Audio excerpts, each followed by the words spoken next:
Hello, this is Dr. Paul Cottrell, and I'm recording this on June 4th. We're going to go over the market. The market is open as of this recording, and I'm going to go over some of the news that has been happening in the last 24 hours. Thank you for joining. Please share the links and ask your social media to follow me. I greatly appreciate it if you help support the channel by being a paid member to my Patreon channel and my Substack channel. That way, you're helping support all the free content that I provide. All these videos are for free. I also have many channels and many modalities for you to be able to consume the content. I also have audio files on my website, on Podomatic and Apple Podcast. You can also follow me on TikTok, GETTR, X, YouTube, Brighteon, Bitchute, and Rumble. Thank you for joining. I greatly appreciate it.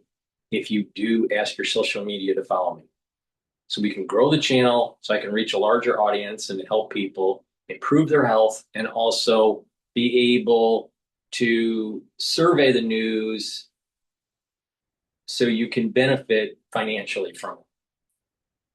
With that, please go to my store, the-studio-reykjavik.com, and get some of the great products that I offer. These are products that I use every day to help slow down the aging process. This is something that I've been doing for a very long time. So if you follow my advice, you will see similar results. Gladiator barley. Gladiator barley. I have two different types of barley, gladiator barley and heirloom barley. Let's talk about gladiator barley first. Gladiator barley will help to build muscle, but it also helps to detoxify your body, bring down inflammation, and soak up free radicals. That's super important to help slow down the aging process, boost up your immune system and your endocrine system. You'll also notice that joint health will improve if you had problems with your joint because you're reducing inflammation. You'll recover quicker after a workout. By bringing down inflammation systemically, you're also helping your cardiovascular fitness and also brain function. Gladiator barley, again, helps to build muscle, but you get a lot of other benefits. Now, heirloom barley, you'll be able to detoxify your body, bring down inflammation, soak up free radicals through superoxide dismutase, but it doesn't help to build muscle. You can stack these with the Boomer Boost, or you can just take them separately, but it's up to you. But each container is about a month's supply. Now let's just quickly talk about Boomer Boost. Boomer Boost is a very comprehensive supplement that you should be taking every day. This is a month's supply. Some people take a full scoop. Some people take a half a scoop. If you take a half a scoop, it will last you about 2 months. Now, Boomer Boost has a very comprehensive compound profile shown on the screen. You can read it on my website. This will help a multitude of systems. It'll help your endocrine system, your immune system, help to rev up your energy levels, have a steady burn of energy throughout the whole day. You'll have more vitality. You'll also be able to concentrate better and get rid of that brain fog. You're improving your brain function. You're helping your cardiovascular health. You're also helping build musculature. So you get a lot of benefits from taking Boomer Boost. Now, again, you can take it separately or you can stack it with either the heirloom barley or the gladiator barley. And when you stack them, you'll get added benefits in controlling your A1C levels. You'll be able to control your A1C levels just by taking Boomer Boost and having a balanced diet. But if you stack the barley and the Boomer Boost together, especially the gladiator barley, and you do a little bit of resistance training, you'll be able to control your A1C levels even more. So that's really important because diabetes is prevalent in the United States. Another great supplement that I have that you can take separately or stack it with the heirloom barley is Myotrol. Myotrol will help with the gene expression to build muscle. So when you're doing resistance training and you're older, 40 years of age or older, you're not gaining the musculature that you used to when you were younger. because when you're older, you have a methylization of your genes. Well, Myotrol will help with the gene expression because it has the polyphenols, flavonoids, and lignans to help with the gene expression to build muscle if you do some resistance training. This will also help to boost up the health of the mitochondria so you have energy to maintain the muscle and to build it. So Myotrol helps with the gene expression. Gladiator barley gives you the ingredients to build muscle. All right, so these stack really well. Now, if you're an athlete, younger or older, you will benefit from taking Myotrol and Gladiator barley together. You'll be able to gain strength for your sport, and you will also notice that you are recovering quicker after your workout. So if you are an athlete, take the Gladiator barley and Myotrol. Even if you're not an athlete and you're just older and you want to build some muscle and reduce atrophy, take the Myotrol and the Gladiator barley. You can take them separately, but they are synergistic when you take them together. So please go to my store, the-studio-reykjavik.com, and get the Boomer Boost, the barley, the Myotrol. They're very high quality supplements that help to slow down the aging process. With that, let's talk about the market. All right. The S&P 500 right now, as of around 11:30 or so, the S&P 500 is trading at 7,572. I still have a year-end target of the S&P 500 at 7,800. VIX is trading at 1566, so it's low. I'm looking for that spike. It should, it should have happened this week. Maybe it'll happen next week.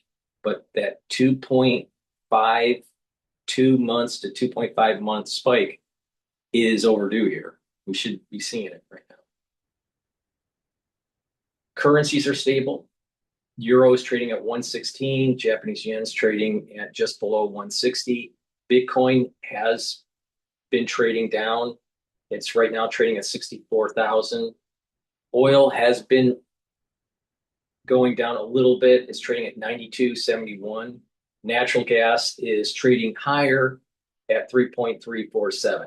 I believe that natural gas is a little too high and it should correct back down to about 3.1, 3.0. And if we have positive news about some sort of ceasefire or some sort of an agreement between the White House and Iran, we should see oil trade below 90. There's right now an established, it looks like there's an established trend of approximately about $88 a barrel to about $94 or $95 a barrel. That's the trading range. With that, let's go to, I want to cover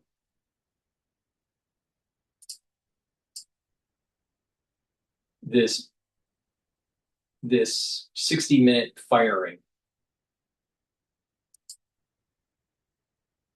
that's in the news. It takes 90 seconds for this NASA-engineered AC cool down your room. It's smaller than a toaster. Cools any room in 90 seconds. Ben Sasse would like a final word. Sasse is a conservative Republican of independent thought.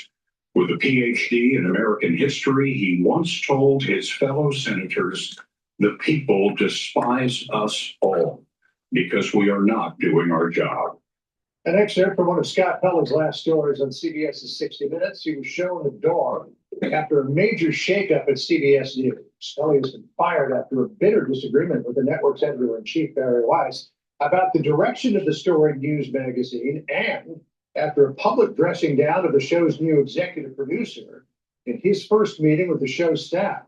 Fox News chief political analyst Brighteon joins us tonight to discuss the developments.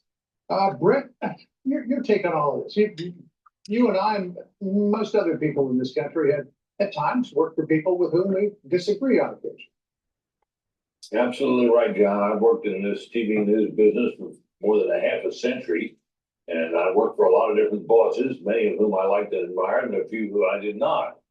but I have always found a way to work with every one of them as best I could. I never thought of myself some great guardian of journalistic integrity who wasn't open to the ideas of others with whom I might at least at first disagree. And I've never had a problem finding a way to do the work in a way that would please me and please whatever boss I had, or at least satisfy them. These 60 Minutes correspondents led down by Scott Pelley seem to think that they are the guardians of journalistic integrity, and certainly they're stars on that show. But John, it's worth remembering what that show is, how that show works. Like all these television magazine shows, as prominent as the correspondents who narrate them and appear on camera seem to be, those shows are producer driven. And these correspondents become famous largely because of the good work that is done by producers who go out and do the interviews, supervise the shooting and the editing of the pieces and so on, and the writing as well. And the correspondents come in to do a couple of interviews, narration, and appear on camera. So they get to be pretty big stars that way. On a show, John, as you well know, which has for at least a significant part of the year, the best lead in television, which is to say the NFL on Sunday. So I think these people are a little self-important, to say the least. Well, it appeared as though management was willing to look past that very public dressing down of Nick Bilton, who was the new executive producer. He sent this letter to Pelley, said, quote, "Despite yesterday's misconduct, I had hoped that in sitting down with you today, we could find a path forward together. You made clear that you're not interested in such a path. Your antipathy to the future of the show has come through loud and clear, and I had heard you. I therefore write on behalf of CBS News Incorporated to inform you that your employment with CBS is terminated for cause, effective immediately." Seems that Pelley's strategy here was scorched earth. Well, you know, it would have been one thing if this new executive producer at CBS had taken the helm and begun to put things together that Pelley found objectionable, but he hadn't done anything yet. He was just newly appointed. And Pelley seemed to think it was his job to take out after this guy without ever even giving him a chance. And even if that were the case, you have to remember in life that the boss is still the boss. And you know, if you're a subordinate employee, you don't get to run the place. Yeah. You know, in my life, three things that I have learned, and that is no employee is bigger than the corporation. We are all just penciled in. And the graveyards of America are filled with people who were deemed irreplaceable. You're irreplaceable. You're irreplaceable. Particularly if they're deemed irreplaceable by themselves. True that. Good to be with you, my friend. Thanks so much. Appreciate it. Yeah, thanks, John. All right. Be sure to like and subscribe for all the Fox News. Well, it's interesting in how Fox spun it as it was really a issue with Scott, and that they feel that they're self-important. I see it as a bigger issue here. And that issue is that there's a bias in journalism heavily where they are promoting progressivism. They're promoting socialism. They're not only are they trying to find scoops against Trump, they're anti-Trump. And then they were pro-Biden and pro-Obama. They had the lawfare that was going on against Trump during the tail end of his first administration, all the way into his sojourning between administrations. It seemed to me that most of the mainstream media were promoting it, not condemning the lawfare. So I think that's also another point to be made here is faculty members in universities overly biased to socialism, overly biased to the left. Journalism is the same problem. Journalism has the same problem, definitely. All right, with that, I want to listen into this BBC story about AI backlash, why Gen Z is pushing back. But before we do, please go to my store, the-studio-reykjavik.com, and get the probiotics. The probiotics will help to improve your gut biome. You'll have better metabolism. You'll have a better communication between your gut and your liver, your gut and your brain. You'll be able to sleep better, consolidate memory. You'll be able to detoxify your central nervous system. Also, your immune system at the gut level will improve. Your mucosal lining will improve. You'll have higher concentrations of IgA. That's really important for your gut. In addition, with a good gut biome, you're reducing leaky gut syndrome and reducing chances of obtaining some allergies. Because some allergies can be produced, especially food allergies, produced because of leaky gut syndrome. So please go to my store, the-studio-reykjavik.com. Get the probiotics. You can get it in a powdered form or in a veggie cap form. Either one. I prefer the powdered form, but many like the veggie cap form. Both are very high quality. Take them every day. That's the foundation for the health protocol. Another great pillar of the health protocol to slow down aging is to take this synergistic compound here. You can take them separately, but there's synergy when you take these together. Turmeric will soak up free radicals and bring down inflammation. Lignans will soak up free radicals and bring down inflammation, help your immune system and your endocrine system. And ashwagandha root will help to control your cortisol levels, bring them down, and help to control your blood glucose levels. When you do that, either one of these are very powerful.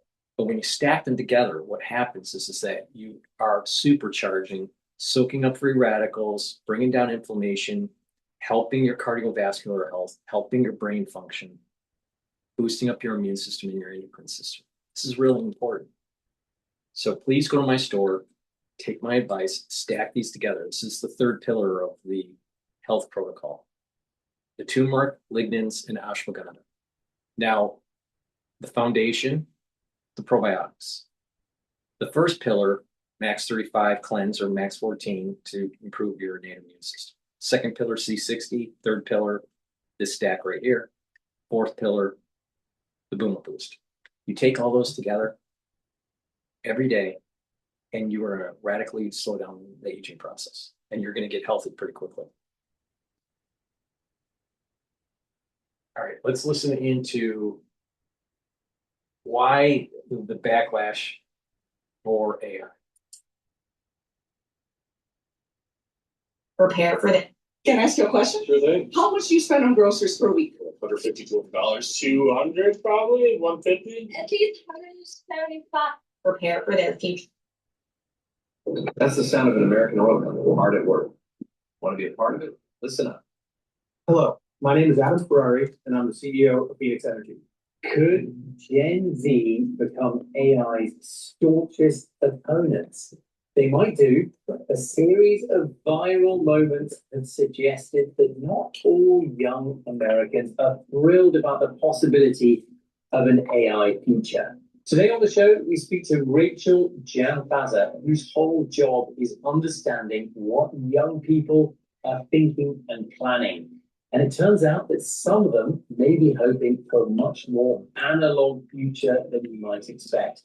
Welcome to the Global Story on YouTube. Now, it's also important to mention that during commencements for many universities around the country, there has been booing of the guest speaker, the keynote speaker, even the provost or the president of the university. They'll say something about AI and the student body will start booing, or the graduates will be booing.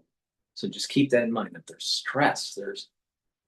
It's palpable stress that students and newly minted graduates have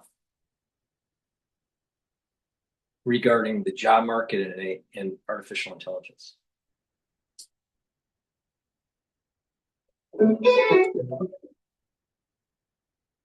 Can you, please, Rachel, tell us the story beat by beat of what's been happening at these commencement ceremonies? Yeah, so essentially, here in the States, there have been a bunch of high-profile speakers who have been speaking at graduations. One of the most high-profile situations was at the University of Arizona when Eric Schmidt former CEO of Google, was booed for the way that he spoke about AI to the group of graduates at the commencement fair. Last December, Time magazine selected its person of the year for 2025. And this time, it was the architects of artificial intelligence. Interesting. I think he was taken aback. I mean, he is a man of massive success, and he's also done a ton of good for the world. And here he is being booed on the stage, speaking to a group that is meant to look up to him in many ways. The conventional wisdom might be, certainly amongst the olds, that people who are just graduating. I'm telling you, the best generation ever in American history is Gen X. All right, maybe the generation of the revolution, but that's it.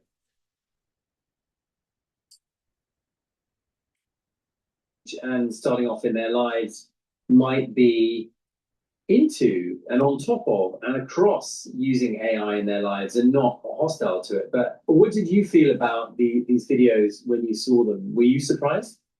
Not at all. It was like the most classic Gen Z thing ever, because Gen Z hates authority. They don't like being told how they're supposed to feel. And they are very skeptical of AI, despite the fact that they're using it every day. They really do feel like they're graduating into uncharted territory, and in many ways they are. And while every generation has had to go through its fair share of tumult and chaos, the fact that so much is unknown about what the future is going to look like at a time when these young adults are being asked to prepare for their future is creating a lot of tension. Before we embark on what it is that might be driving all these feelings, I think it's important that we understand some of the terminology and ground rules. And the most important one of all is, what does it actually mean, Gen Z? Yeah, so Gen Z is generation, anyone born between the years 1997, and technically there isn't really a cutoff on the back end yet, although it is said to be around 2012, 2013.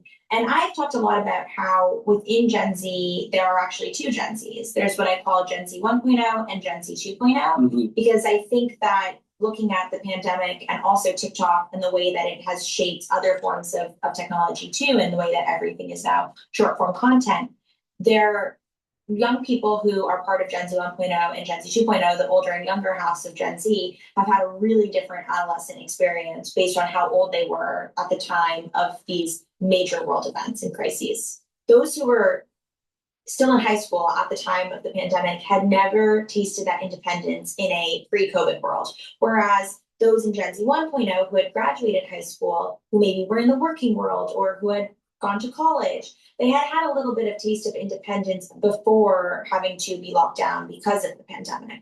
Okay, so there is a divide.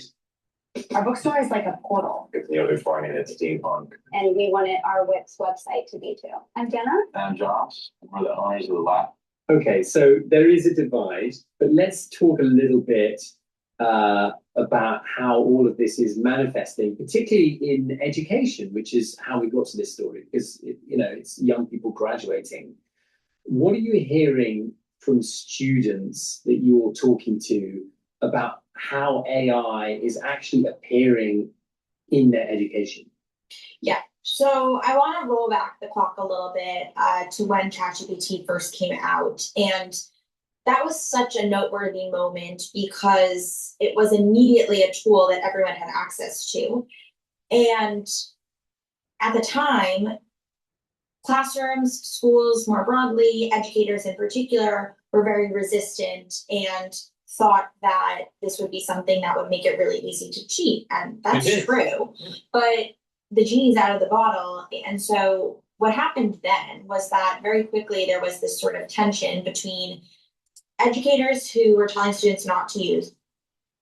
The best way to do this is to do what Neil Ferguson suggests, and that is students need to be in an area of the university where there is no technology while they're studying. He calls it the cloister. So you go into classroom, you don't have a cell phone. Too bad if you have to call mom in the middle of the day. All right.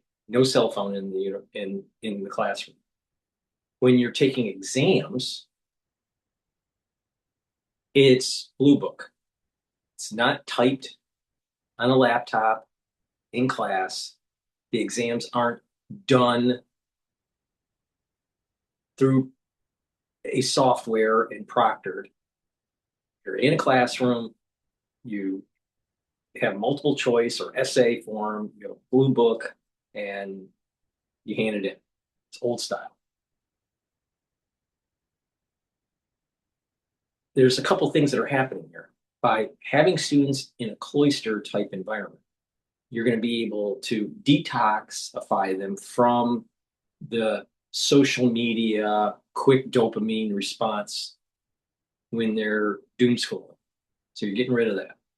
You're also eliminating them using artificial intelligence for speeding up the process to writing a paper or maybe even cheating on an exam. Now, it is true that students need to be able to learn how to use AI to be able to consume more information, to be able to have a more articulate response. Let me give you an example.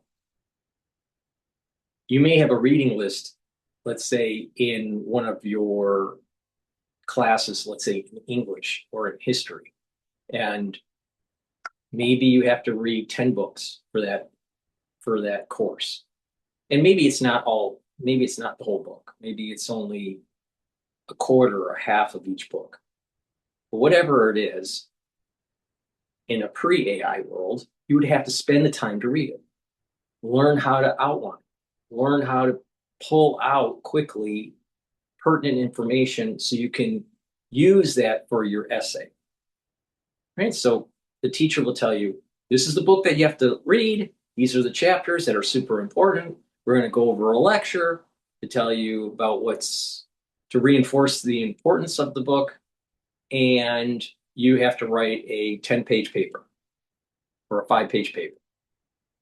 And that 5-page paper has to be on one of 3 topics. Right? The professor tells you it needs to be about this, this, or this. So you can read the books and the chapters that are pertinent to the topic that you're picking. And that allows you to build skills, be able to digest material, and to be able to articulate it either in oral form or in written form. You start using AI to summarize the book. Yes, you'll get an accurate outline. You'll speed up the process, but you've lost the skill. You lost the skill in how to read, how to discern what's important out of what you're reading, and the ability to create an outline to be able to write a paper or articulate thought. If you just let ChatGPT just summarize, you lost that skill. Now, what classes might also have to do is just have more reading that is involved, and you use AI to summarize, but the teacher can design the course where, okay, you've summarized this, maybe you didn't read the material, but you're going to have to memorize the material. And now you come in with a blue book and a pencil, and you don't know what the question is. The professor writes it on the whiteboard or in the chalk on a chalkboard. If you go to a university, you still have chalkboards. But the thing is the professor writes the question. You don't know what it's going to be. And you don't know if the digestion of the AI, as you built up your notes from the AI and you studied those notes, if it's going to be the question. So the teacher can see if you really read it or not. Because the teacher can go, AI, digest this book and tell me in a summary form what it is. All right. And he can do it in Grok. He can do it in ChatGPT. He can do it in Gemini. You can take a look at that and then create a question that the AI didn't cover. So teachers have to put a little bit more effort in to be able to really nail home, you know what, it's very important that you have the skills to read, discern, to digest, to articulate. There's the problem with AI. It will help to speed up the process, but when you have a generation that never built up the skills to digest information the old way, then how are they going to get the skill? So teachers are going to have to force it. Now, that doesn't mean that AI can't be part of the curriculum. It's very possible to design it where it's part of the curriculum. But there needs to be, during examination, I think blue book method and written essay is probably where it needs to go, because you don't know if the student is cheating. Now, maybe you can bring a laptop in and you have a word processor and you're typing along and you have a proctor walking around and make sure they're not cheating with ChatGPT. Maybe. Or maybe it has something to do with, you can log into a university word processor and it doesn't allow you to get out of the software as the exam is taking place. But there needs to be a little bit more discernment from the university and the professor to design the course to prevent students from using AI. You can do it. You can do that. All right. And you can also design the course where you can maybe use AI in a positive way. It's very important to build skill sets. Be able to read, write, discern, pick out information that's pertinent, be able to throw away information that's not, instead of having this quick button saying, ChatGPT, tell me what's important in the first 5 chapters of XYZ book.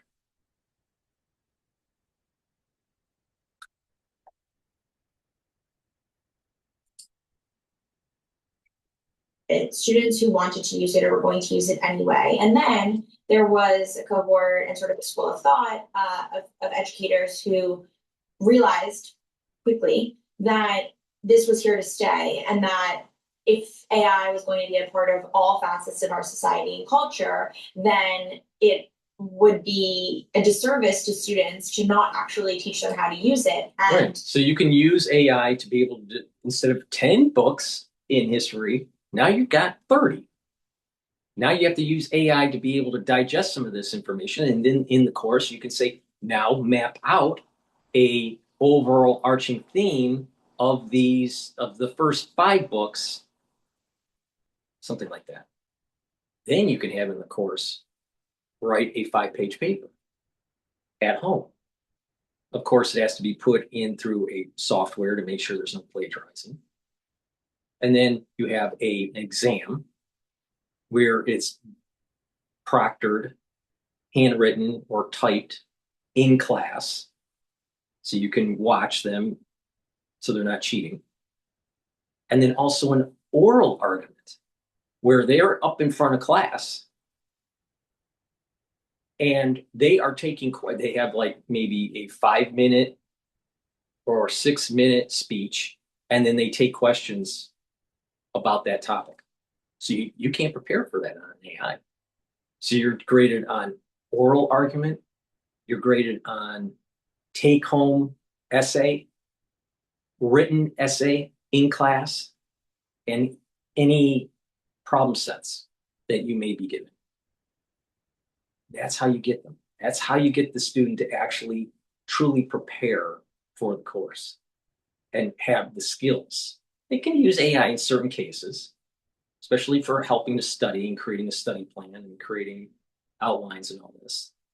But you can create an environment in the course to prevent them from overusing AI and being able to articulate what they have learned. And I think that's what's missing. encourage them to use it to augment their potential rather than use it as a crutch. And so there's been a split, even within educators, of those who are bringing it into their classroom and their curriculum, and then others who are just still resistant to it writ large. And it creates a lot of asymmetry between sort of the education that students are getting today. When I ask now students, and I've been asking. No, there's no, it shouldn't be asymmetry. No, you should have some courses that are actually banning AI so you can build up the skill sets. It's not asymmetry. It's giving you more skills. Some classes you're being able to use AI up to a certain degree, and other classes you can't, because you need to know how to do these things by yourself, like create an outline and read a book. So it's not asymmetry, it's building up skill sets. See the point that I'm making here? You have Gen Z that think that there's some sort of asymmetry if you don't have either no AI in any class or all AI in all the classes. No, it doesn't have to be like that. You can have certain classes that leverage AI, but with more coursework and harder, make it harder, especially in oral argument. Because if you don't know what you're talking about, you can easily find out in an oral argument. That's the whole point of the oral argument, especially during the Ph.D. process, right? The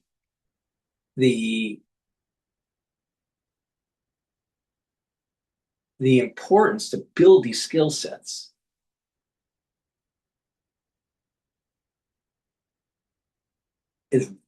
is very high, and the younger generation doesn't understand the wisdom of previous generations with their skill sets. It is easy to go from knowing how to read a book and do an outline and write, and then to start using AI systems to improve your workflow. It's harder to go the other way around, where you never built up those skill sets, especially in your youth. If you use ChatGPT all the time, it's going to be harder for you to be able to have the stamina, the reading stamina, to be able to do the old skills. So this is the reason why it has to be, the education has to be asymmetric.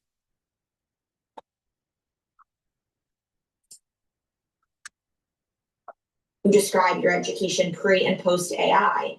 They're like, these are two totally different ball games. And that's both in terms of what they feel capable of, their confidence in their ability to do their own work. But I think also a lot of it is this now internal dialogue that they're having with themselves about when they should use AI and when they shouldn't. And also what they're losing when they cede their own skills to a chatbot. They don't want to feel reliant on technology to think for them. And at the same time, they're also being told that if they don't learn how to use AI, they're going to be left behind. That idea that if we don't get across AI, what it can do and how it works, all will be left behind, was that something that was coming top down from schools and teachers initially, or from the kids themselves, or a bit of both? I think it's actually a third party, which is the AI CEOs and executives who have really marketed these. This is the manufacturing consensus that I was talking about. Noam Chomsky wrote a book about manufacturing consensus and how mass marketing tells you how to think. This is exactly what's happening. And believe me, ESG, the whole pride movement, climate change, all this stuff is manufactured consensus. All right? It's very important. What we went through with the crisis in 2020, manufactured consensus. And so now what do we hear? What do we hear about AI? Tech companies, you need to know AI or you're going to die. You're not going to be employed. But we got to charge the corporations ton of money because of the tokenization of each query from the AI See? You're basically outsourcing your thinking so you can pay Larry Ellison so you can be more of a billionaire.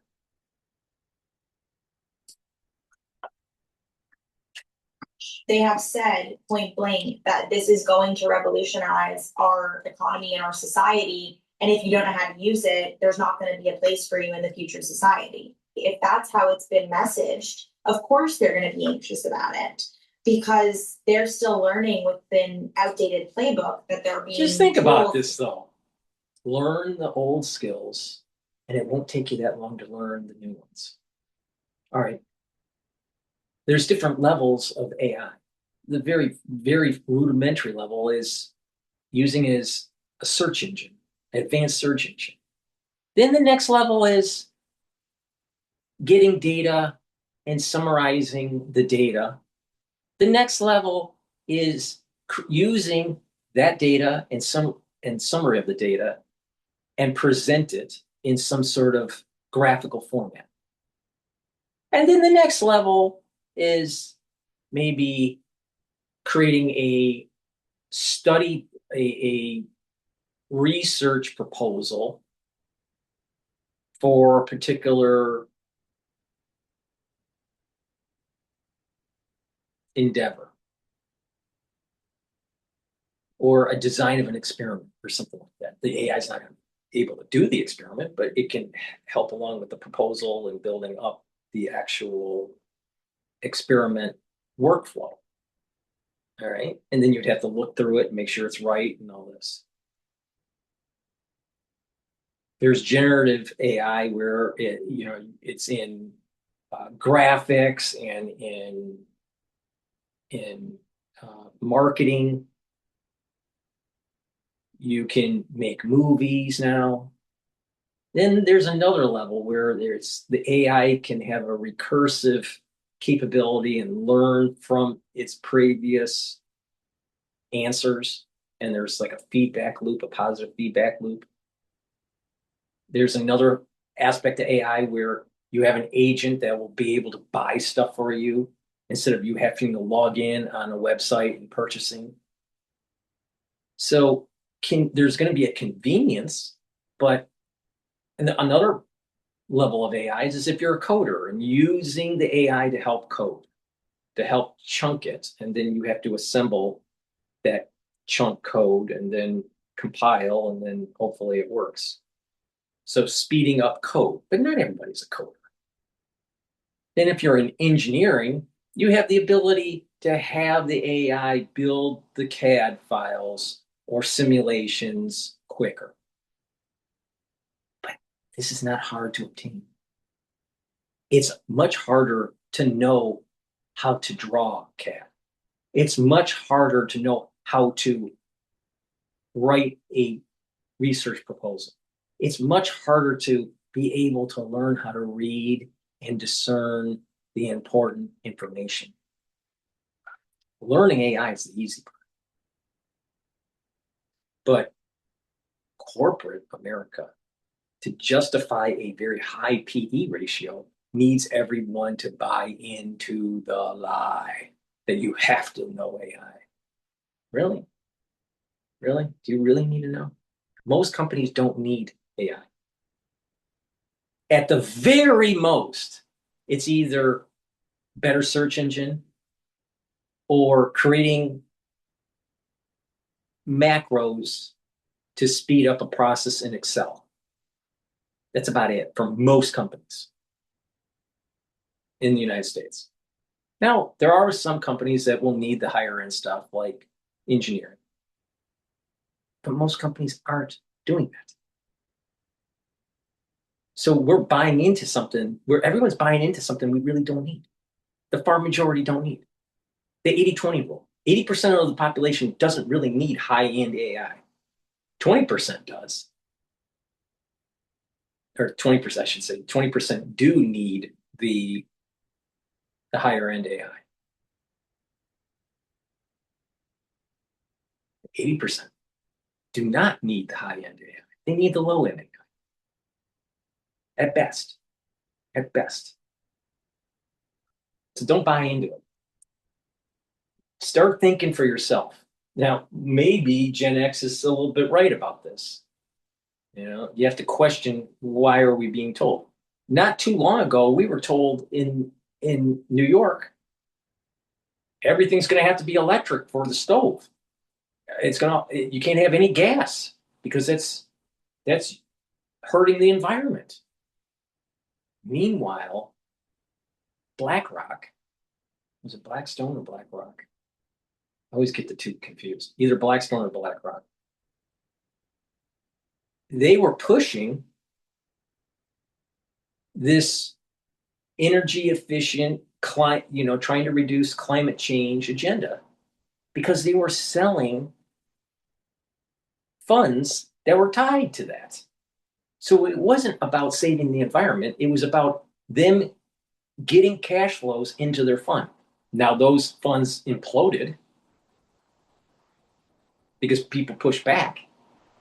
And now, right after, build out hyperscalers. And they're using tons of energy. Well, I thought we had a problem with using too much energy and the changing climate. Oh, don't worry about climate change if it's involving AI. Worry about climate change if you're turning on your gas stove. Really? So it was all bullshit. It was manufactured consensus.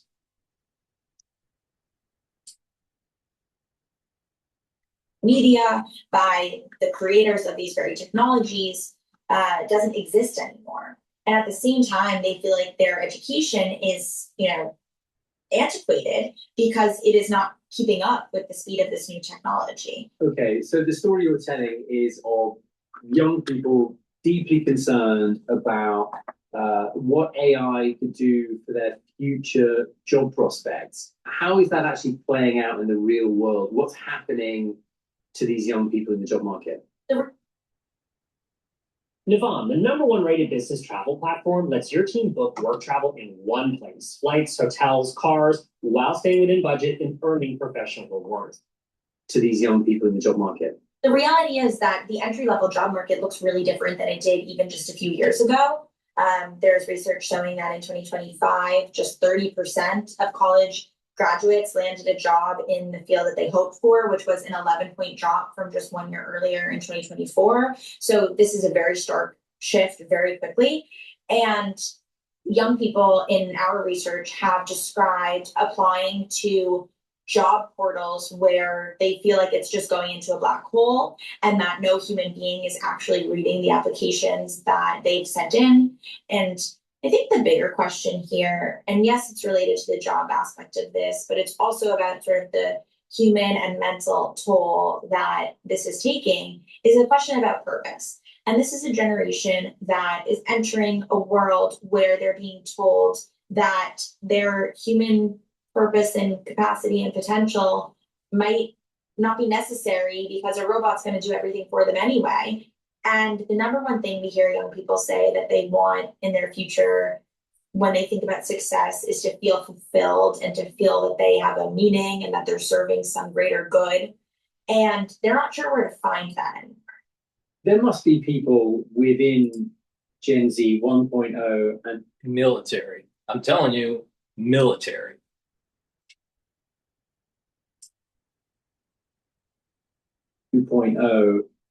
Who see AI as an opportunity. Yeah, I mean, I think back to last spring, I was at a pre-professional school in Arkansas, and I've spoken with students from that school in particular. It's called Ignite. It's in Bentonville, Arkansas. I heard from a young man who was talking about how he had coded his own app, and he was so excited about this. And I could have a whole book about the number of young people who have told me about what they've done for themselves, the opportunities that they've created for themselves because they've coded with AI, vibe coded X, Y, or Z thing. Of course, when there's any point of disruption, there's going to be opportunity. But I think that what is overwhelmingly the narrative is that Gen Z's relationship to AI is very paradoxical because while they're using it every day, and they are, and they're trying to learn how to master it, they're also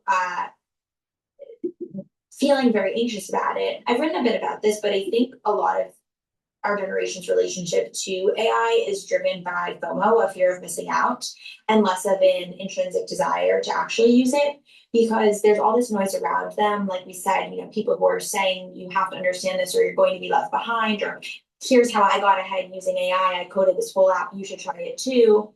And yet at the same time, they have a lot of internal qualms or questions about it. And so there's just a lot of factors that go into when they decide to pick up their phone and ask one of these chatbots a question. And are there people, young people, who are actually refusing to use AI altogether, just won't touch it? There are people who say that they don't use it.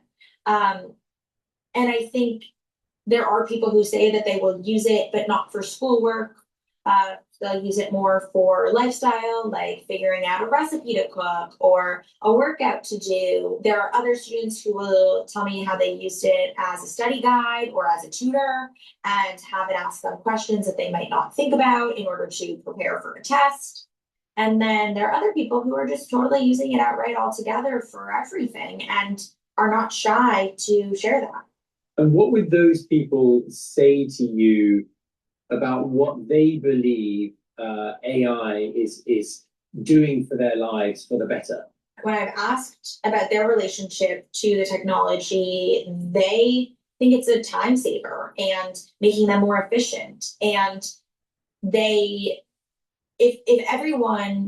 if part of this goes into sort of the FOMO piece of it, but one common story that I've heard from young people who are using it for almost everything will say, well, everyone else is too. And so if I don't, I'm the sucker. And I think that's a part of the social dynamic and the social pressure here too. And I'll go back to a conversation that I had, and it was with a young woman at the University of Arkansas. And she had shared that she was in a job internship interview, and it was a completely virtual exercise, and she did not use AI. She sent in the interview and she was talking about it with her friends, and her friends were like, oh, so this was totally unregulated. You could have used AI for the whole thing. And she was like, I guess I could have. And in her mind, it was sort of this realization after the fact of, am I going to miss out on this opportunity because I didn't use the tool that could have increased my own potential when all of the other job applicants might have? And so that's kind of the dynamic that a lot of people are facing right now. And one of the concerns that young people consistently cite about the future is they're worried about climate change. What do people say about concerns over how AI could be playing a role in making climate change worse? Yeah, this comes up all the time.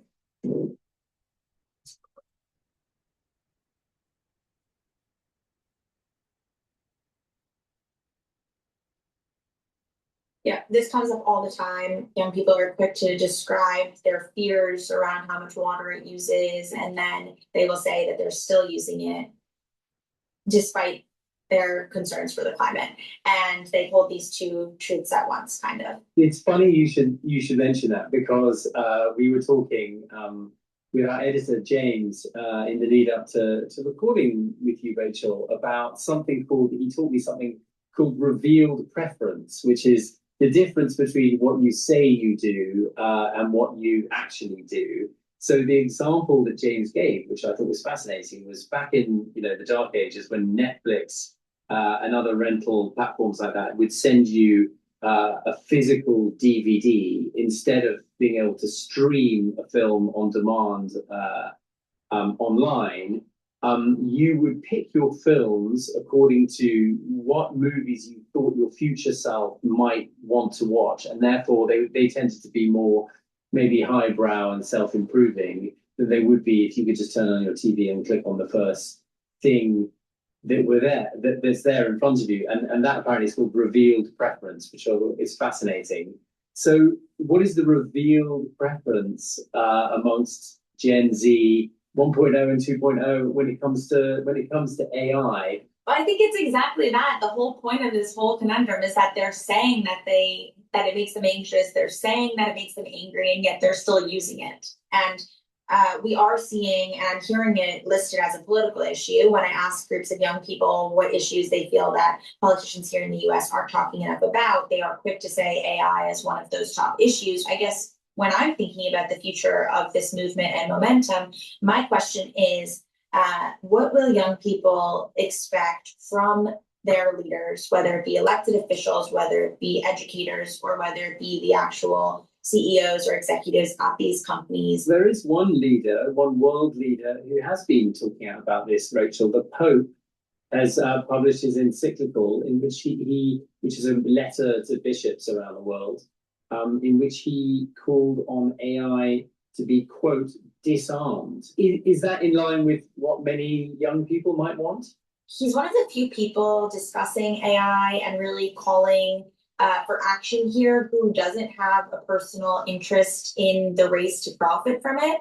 And I think that's quite important given that young people are very skeptical of anyone who seeks to profit from the topic that they are talking about ad nauseum. And his take was really nuanced. He didn't reject AI outright. He instead called for a more human approach to it. And instead of labeling it as good or bad, he was honest about the possible trade-offs that might come as a result of the technology, and really called out the question of who should be held responsible. So I think that Gen Z has an unlikely hero in the Pope in this situation. Rachel, I have two daughters.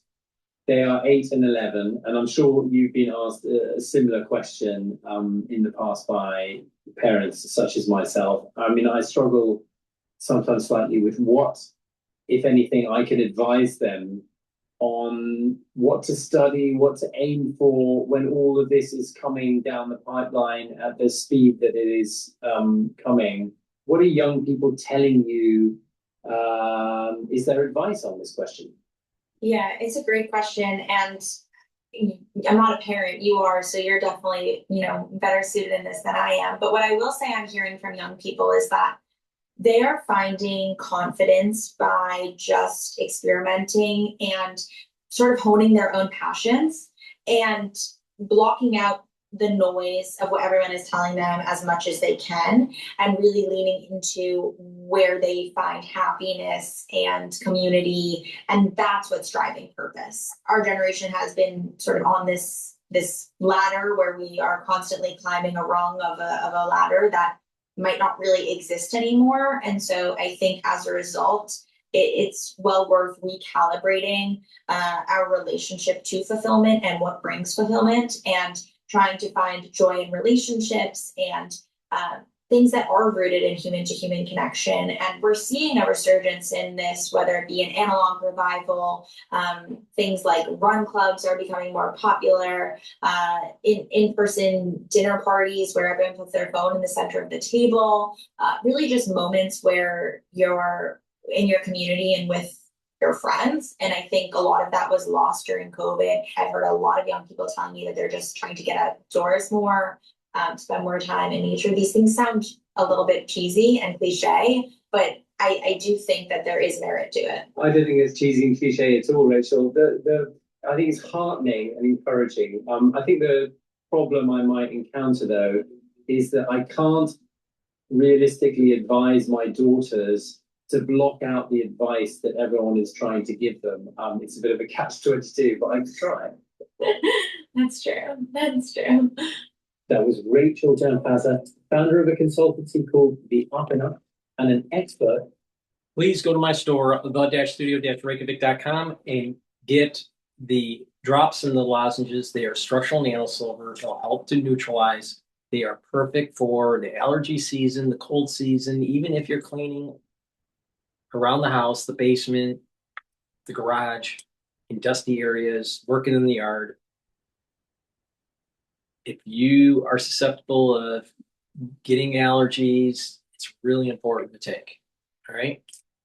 And it'll help to neutralize. I have in stock the structural nanosilver drops that are cherry flavor. I also have lozenges that are in the orange. and also in Manuka honey. Again, these are structural nanosilver lozenges and drops that will help to neutralize. The moment you have that throat irritation, take them right away. You can also take them even if you don't have the throat irritation, if you know that you're going to be exposed to something. I have a great product that helps to reduce pain for arthritis, tension headaches, muscle pull or sprains. Super strong relief. You apply it to the area of the pain, topical, and it'll help to reduce the pain or eliminate it within 90 seconds. So it is a very effective and temporary relief product that I have on my store. It's called Super Strong Relief. Please go to my store and take it. Now, I have collagen, and collagen will help the health of your dermal layer for your skin. Your skin health will improve. It also helps with your nails and your hair. In addition, it'll help with musculature, bone density, and the health of your joints. Take it every day. That's a month's supply. And I have a product that will help to remodel arthritic joints and joints that have some sort of sports injury. Collagen will help to remodel the joint, rebuild the cartilage, and help to improve the cushioning of the joint. It will also help to block the pain gatekeeper NAV 1.7, and it will inhibit EP4, which blocks the inflammation. So you're reducing inflammation. And collagen also blocks MMP3 and 13. So you're reducing the erosion of the joint. And over time, by taking this every day, you are remodeling the joint. You can stack it with the collagen. Collagen is the main components that help to rebuild the joint. And this will help to recruit those basic building blocks and reduce the inflammation and the erosion and the pain from that arthritic joint or sports injury. Now, there's an added thing that you should do, and that is do a little bit of these joint exercises where either you open up the joint or close the joint, depending on if it's a flex issue or an extension issue. But you want to open up that joint up to a point where you have the pain and then a little bit more. So if you have an elbow issue and you want to open up that elbow up to that point where you have the pain and just a little bit more, count to 20 seconds. Do that 2 or 3 times, and then stop for the day. And what you'll notice if you do that every day, you're taking the collagen, you're going to be over time, you're going to be able to open up that joint more before you start getting pain. And that's the sign that you're actually remodeling the joint. So please go to my store, the-studio-reykjavik.com, get the collagen, and if you have pain, use the Super Strong Relief. It's a great stack, especially for joint pain. But there's added benefits of taking the collagen. It helps with musculature, bone density, skin, nails, and hair also. All right. Looks like John Bolton pleaded guilty, or has a plea deal, let's put it that way. So let's listen into that. Oh my God. Oh my God. If you're a tool person looking for high quality, affordable tools, we know where to find them. President Trump's former national security advisor is expected to plead guilty over handling of classified documents. Sources tell CNN John Bolton has now reached a plea deal. Let's bring in our Caitlin Plank. She is in Washington. It's always breaking news. It tends to be around Donald Trump, or at least those who've worked for him. Caitlin, fill us in. What's going on?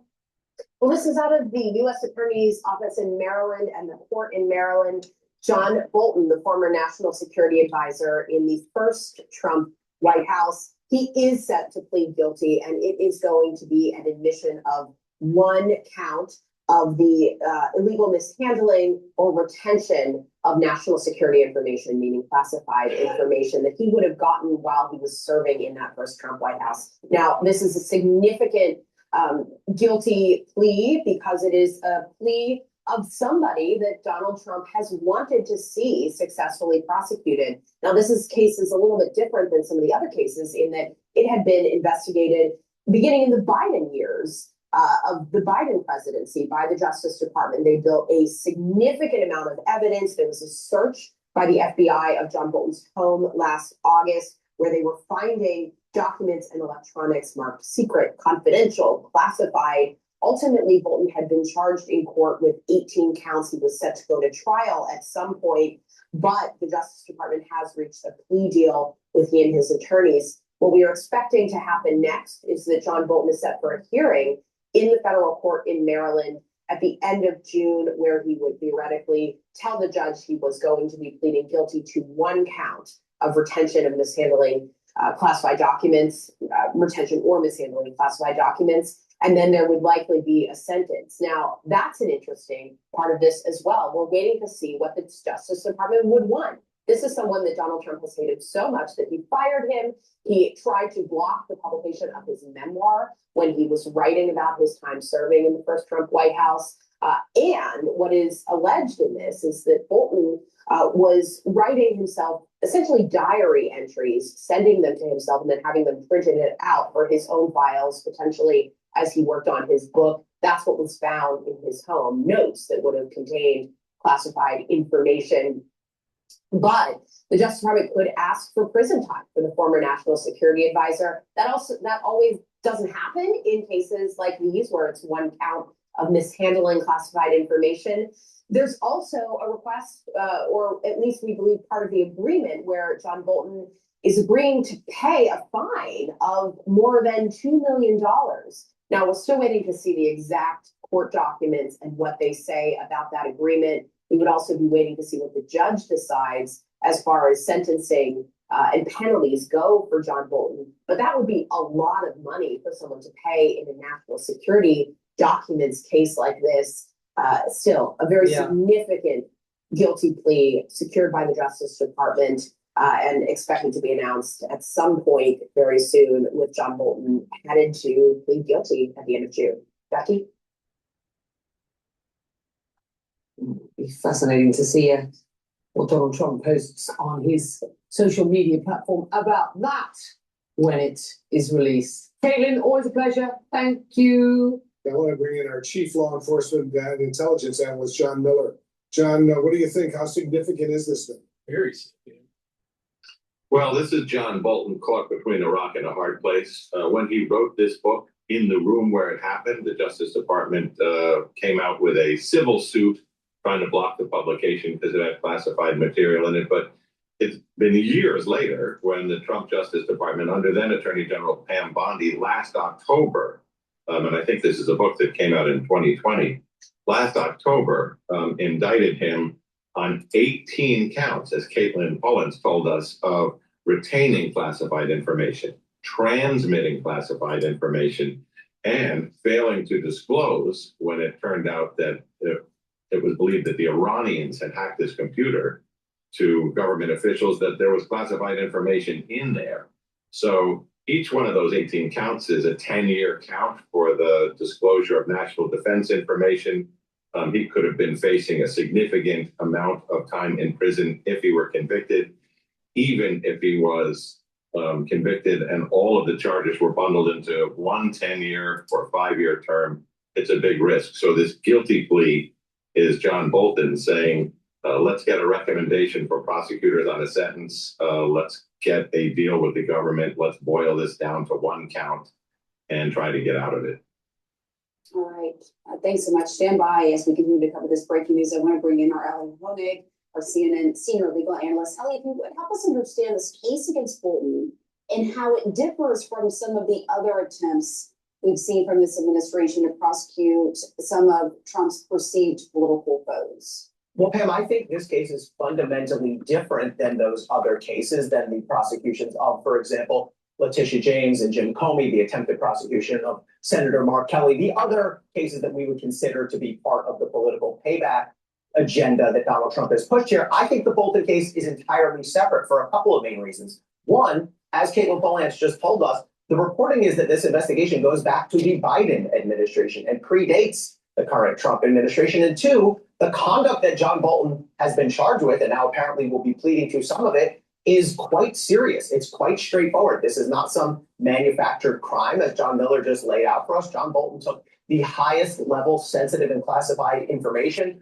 which he got in his capacity as a key White House advisor, and he disseminated it to others. That is a straightforward crime. And so I do not categorize the Bolton case along with those other cases. I think it's fundamentally different. All right, Ellie, I want you to stand by. I want to bring in Democratic Congressman Raja Krishnamurthy of Illinois right now. He serves on the House Intelligence Committee. Congressman, thanks so much for joining us. Let me get your immediate reaction to the breaking news we just heard about John Bolton, President Trump's former national security advisor, now expected to plead guilty over mishandling highly classified documents. Well, first of all, anytime someone violates a crime, especially with regard to disclosing classified information, that's a very serious matter that everyone should be held accountable for, whoever it is that commits that, whether it's, in this case, John Bolton or it's Donald Trump. But let's be very clear why Donald Trump was so keen on going after John Bolton. And that was because John Bolton is his political foe. And while Mr. Bolton should be held accountable for violating the law, at the same time, let's also be clear that Mr. Trump is trying to send a message to anyone else who might be critical of him that this could be your fate as well. And so I do think that this has a larger meaning than just merely John Bolton having violated the law with regards to this classified information or the handling of it. But if he did in fact violate the law, if in fact he violated the law and he distributed highly classified information out there in unsecured ways, potentially that's a serious crime. It's not potentially, it is a serious crime. It's not potentially. Thousands of pages of classified information in a bathroom in Mar-a-Lago. But you see that there were two different outcomes in this situation. I would say that John Bolton should be held accountable, and apparently wait a minute. See, they're mixing apples and oranges. John Bolton is not allowed to have classified information. A president can. No other elected official can have classified information in their personal property, other than the president of the United States or a former president of the United States. It's that simple. Not the vice president, not the secretary of state, not some national security advisor, not a senator, not the House Speaker, not a judge, nobody other than a former president or president. It's that simple. It's not comparing apples to apples. John Bolton broke the law. Please go to my store, the-studio-reykjavik.com. Get the vitamin D3. Vitamin D3 is dual purpose. What it does is it helps with gene expression for your cells, so your cells work properly. Vitamin D3 also helps to absorb calcium and build bone density. Vitamin D3 can also improve your cardiovascular health. And vitamin D3 is very important during the cold season because it allows you to get rid of cells that are infected. Omega-3 helps with cardiovascular health, brings down systemic inflammation, and helps to bring down LDL levels and increase your HDL levels. And that will reduce plaque formation. Super important to take every day. Omega-3 is super important for cardiovascular health. If you're 40 years of age or older, you need vitamin B complex to improve your cellular metabolism, to increase your energy levels, and to protect neurons. Cleanse Max 14 or Max 35 will help to boost up your innate immune system. And this is how you take it. It's really simple. Take a teaspoon a day, every day.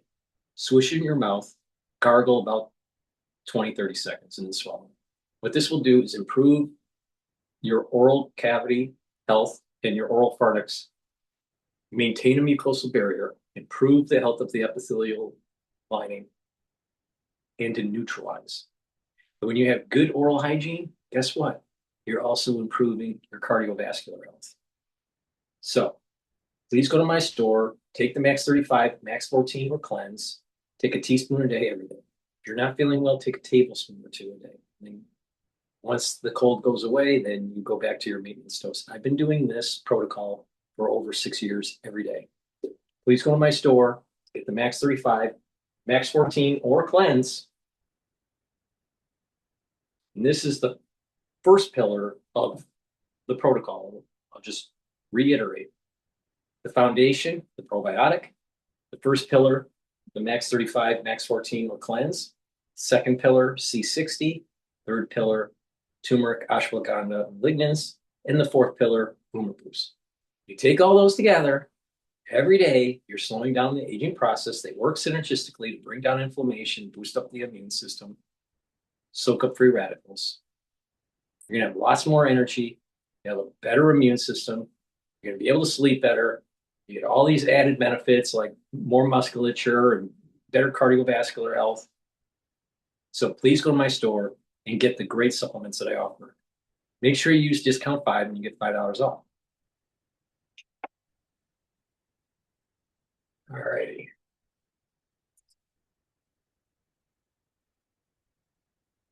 Next. So SpaceX is going to be issued. Now, the question is it overvalued? So let's listen to CNBC. Democrat Michael Lasher worked with Governor Hochul to raise the minimum wage and pass housing reform. In Congress, he'll pass tax credits for renters. Let's bring in Nicholas Owens, industrials equity analyst at Morningstar. Nicholas, you've seen a little bit more information, I'm assuming, since you put out that note. We now know the price of $135, $1.77 trillion valuation for this company. Do you think once it goes public, it will re-rate to that $780 billion? Actually, I doubt that very much. I think it'd be great for me to be able to explain that 780 is basically the weighted average of 3 scenarios. And there's a few things you have to believe will go right for the company. Price for perfection in this upside scenario where Starship is reusable and satellites in space are commercializable. We see a $1.9 trillion valuation. So price for perfection, that's 154. But that's not the most probable scenario in my view. So what's the probability of that scenario, the moonshot scenario, if everything proves out with Starship and orbital data centers? What's the likelihood of it happening and when do you think? So that's the thing. We assign it right now 7% likelihood because both have to go right. And we will know more about these projects, let's say, in the next 2 to 3 years. But investors in the IPO are being asked to decide next week whether they think what they think is going to happen. And so at the end of the day, by weighting those different probability scenarios, we ended up with the $780 billion. And we think that given everything else that's likely to happen in the next 2 to 3 years, that people will have an opportunity to get a better margin of safety than they're likely to see on the day of the IPO or even in the weeks right after. Yeah, but it's a must company, and when it comes to that, it's just a different animal than I mean, you can look at Tesla for some comparison. We don't know what exactly he's going to do. We don't know what pivots he'll make. We don't know whether he's going to put this thing together with Tesla in a year's time or something like that. I mean, I understand where you're coming from on a numbers basis. I'm just not sure it matters much. Well, what I'd like to say is I acknowledge the 2 things. First, we think that this company has a moat, certainly with the way they've built and designed their rockets and the way they've iterated through launching thousands of satellites. They have a cost advantage, and I don't think that there's any likely competitor who's going to be able to catch up given the rate that they're going. Starship working and scaling is an important part of continuing that. And if you look at the main project here, this AI play for data centers in space, and as you mentioned, there's a handful of other things in the works there, but let's focus on that one. I can't think of any other company that has a reasonable chance of achieving that, right? So scaling that using the launch cost advantage that they have. So I would argue that it's hard to capture some of what you're saying. Look, what is the must factor? I would phrase that in terms of there's a positive, non-0% probability that this will all work out. There is the notion that as far as Musk's businesses go, he's being schooled in EVs by BYD. He's being schooled in autonomous by Waymo. Being schooled on LLMs, Grok is an also ran. It's being schooled in social, Twitter versus all the other platforms. I wonder if you think this could be the one space where he asserts and maintains dominance.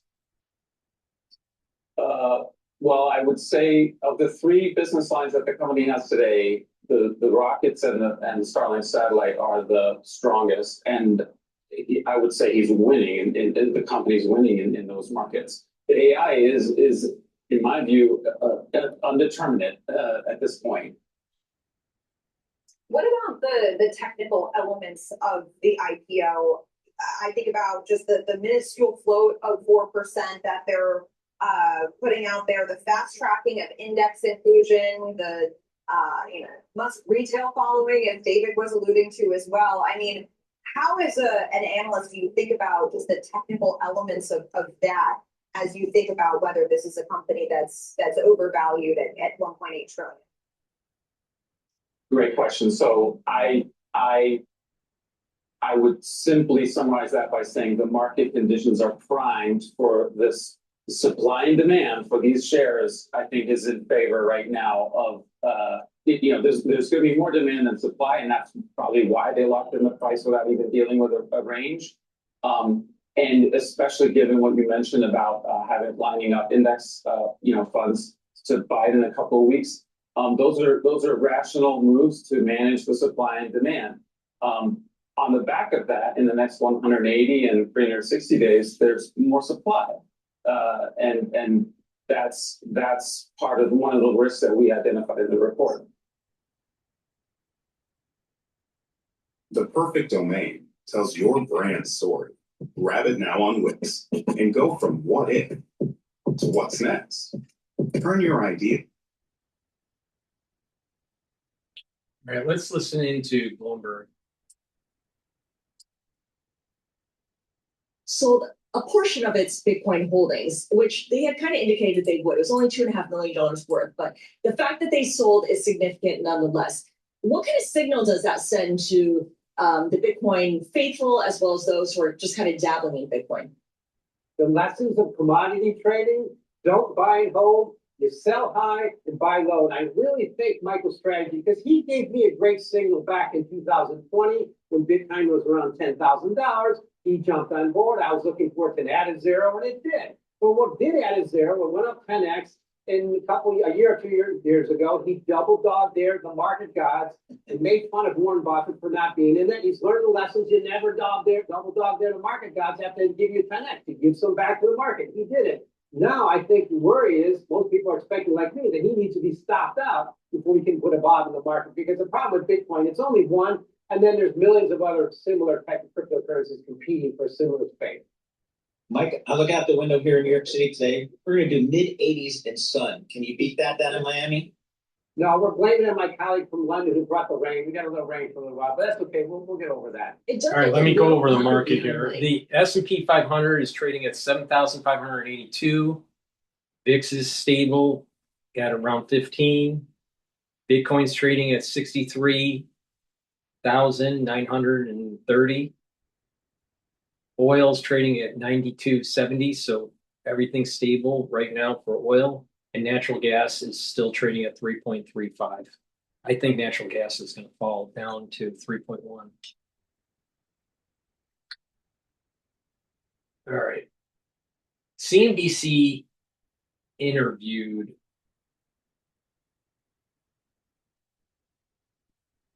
Josh Bolton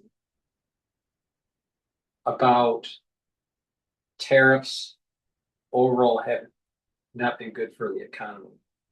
But let's listen in here.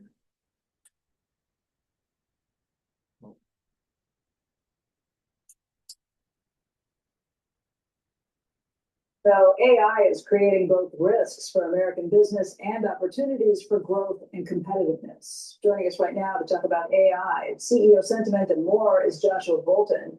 He is the Business Roundtable CEO. And Josh, thank you for being with us this morning. Thanks for having me. Before we get into AI, why don't we just talk about how your CEOs are feeling right now? Because we did speak with Suzanne Clark from the Chamber of Commerce a little bit ago. The Chamber of Commerce represents all businesses in the United States, the large, the medium, the small. And she said overall, she's seeing a decline in sentiment from her CEOs, that while north of 40% of them were talking about hiring late last year, that number dropped in the last time that they checked things out, 30%, a little bit north of that. I just wonder how your CEOs are feeling, because you represent the largest companies in the United States. Yeah, we do, Becky, represent 245 CEOs of America's biggest companies. So our story is a little different, but it's also uneven. The hiring plans for our CEOs have been muted for more than a year. Those who are directly involved in the AI boom, they're the most optimistic, they're investing the most. And most others are navigating pretty well. The turbulence in the economy, the unevenness, comes more among their customers and suppliers. And they're worried about them. And how would you just... With KPMG, if you can accelerate your AI journey. See all these from idea advertisements to on implementation, AI? From automating repetitive tasks to creating intelligent ecosystems at speed. You can with AI. You can with KPMG. And how would you just judge sentiment, let's say, if you were to give it a grade now versus where we were a year ago, 3 years ago, 5 years ago? Well, remember a year ago, we were just coming out of Liberation Day. Sentiment was very nervous at that time and downbeat. So it is better than a year ago. It's definitely better than the midst of high inflation post-pandemic. It's better than the pandemic. So compared to what, it's not bad.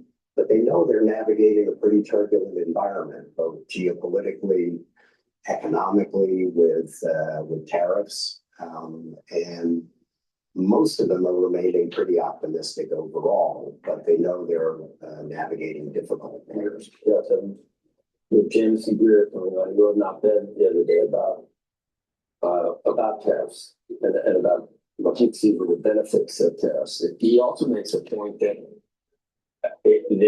the chattering class talking about tariffs negatively, it was like Christianity. They're talking about it without ever having lived it or done it. And he makes a case that pre-World War II it was done all the time to balance world trade. How much of the current malaise that we're feeling with consumers is tariff related? Because we almost got through that. The work we were waiting for Godot. And we looked into the abyss, and it never really happened. We turned lights on, and it was de minimis, any type of inflation you're talking about, or disruption, and maybe there were some positives until the war. How much of these problems now with inflation are tariff related? Are we back to blaming tariffs, or is it based on the strait being closed? Because you're an old style Republican. If you tax something, you get less of it, and tariffs are taxes, they affect consumers. Have you changed that view at all? I take old style as a compliment, Joe. We haven't changed that view about whether tariffs overall are a good thing. You two may pass. You should ask Jameson. Well, you would have quite an argument with him. No, we at the roundtable, we got a lot of respect for Jameson Greer. He's been a really good interlocutor. We've disagreed on the benefit and value of tariffs overall. Our view is the tariffs do have a place. They've been used throughout our history, sometimes productively, for protecting industries associated with our national security, industries associated with our economic security. But we don't agree that tariffs overall have been good for the economy. They are a tax And they've been especially difficult for the manufacturers among our members. Because remember, the US imports, half of them are inputs into other stuff we make. And if you're raising the costs of people trying to make stuff here in the United States, well, you're making them. We're gonna win in Iowa this time. We're gonna win. Could we be winning even more if we weren't being taken advantage of? I think that's what helps us. Sure, absolutely. The tariffs should be used to address unfair practices, which are widespread, very widespread. And we've been pushing Greer and the rest of the administration to focus on the unfair trade practices. But just using tariffs to raise revenue or to try to correct a trade deficit, that doesn't make sense for our economy. It doesn't make sense for our members. What's the revenue taxes? I don't know. Corporate taxes versus tariffs. No on both. What's the roundtable's position on the war in Iran? Worth it? Not worth it? Oh, no position on the war in Iran. Look, all of our members agree the economy is super important. Nothing's more important than our national security. And so our members. So how does the roundtable measure the issue of our national security versus the price of gas, the strait being open, trade, all of the issues? We don't. You don't. We don't. You look. You can't have the CEOs of America deciding nuclear Iran versus our economy. The first and most important responsibility of government, and it's a government responsibility, not a business responsibility, is take care of the national security. Having said that, let's not do stuff that's going to undermine our economy, which in the long term will undermine our national security. Do you want to weigh in on Bernie Sanders' proposal yesterday as it relates to AI and taking effectively stakes in these businesses, given what he thinks are going to be larger concerns about employment? He thinks a sovereign wealth fund for the United States to do it. I'm not clear on how he would fund that sovereign wealth fund. He said something like a 50% tax. Maybe tax. I said earlier, it puts that especially heavy at hello. When you start with Bernie, I think the business right here probably similar, but yeah, no on a sovereign wealth fund. There are times and places where government needs to intervene in the economy, but to make the government a player in our economy just invites distortions and misallocation of resources. So talk about this. Where do you stand, for example, on the investment stake in Intel, for example? I don't know about this. I don't want to comment on the specifics of the Intel arrangement, but that shouldn't be the norm. It's the government is not here to act as a market player itself. Old style, and I embrace it. It's what's honestly this moment of prosperity. I'm with you. Josh, you do have areas you would like to see the government intervene. The Business Roundtable has asked the government to intervene when it comes to energy to make sure that there aren't disruptions in the energy grid or shutting down AI growth. Yeah, and there are places where only government can do stuff. One of them is what you were talking about earlier, which is AI cybersecurity. We need government to be engaged to help organize the business community so that we're as protected as we possibly can be from these things. So government's got a big role. It's to set the ground rules, create the conditions for our members to be successful businesses. The government's role is not to be a market participant itself. When in Rome, Trump's president, so when in Rome, and I see it. I see it having a lot of people rethink a lot of positions because it could have been Kamala and Kim. So let's just remember that.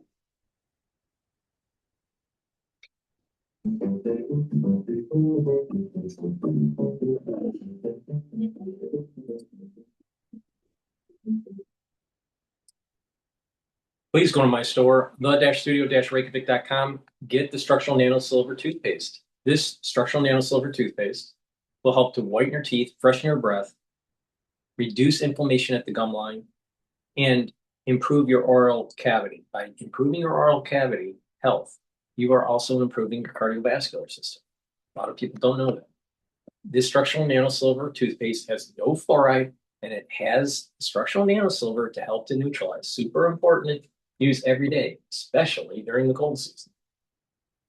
Structural nanosilver gel. There's two versions of it. The tube version or the quick dispenser version called Renew.